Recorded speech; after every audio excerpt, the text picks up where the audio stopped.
সালামু আলাইকুম রহমতুল্লাহ বারাকাতু। গাইস, কি অবস্থা? ভালো আছেন? সবাই ভালো থাকবেন আলহামদুলিল্লাহ।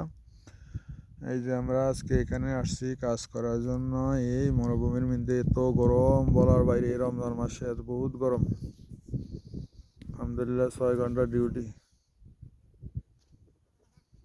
6 ঘন্টা ডিউটি। এই যে মেশিনে কাজ ডিউটি করি। পাহাড় সাইডে পাহাড়, কোনো বাড়িঘর দুয়ার নাই।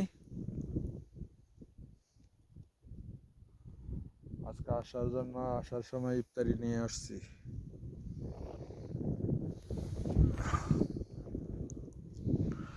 সবাই গেছে গা, খালি আমি রয়েছি এখানে। আর রাত্রে যেমন 9টা বাজে আল্লাহ যদি বাচ্চা হয়, সবাই দোয়া করবেন। আলহামদুলিল্লাহ ভালো আছি। আর ভিডিওটা ভালো লাগলে সবাই লাইক কমেন্ট করবেন এবং শেয়ার করবেন। ঠিক আছে? ওকে, সালাম আলাইকুম রহমতুল্লাহ বারকাত।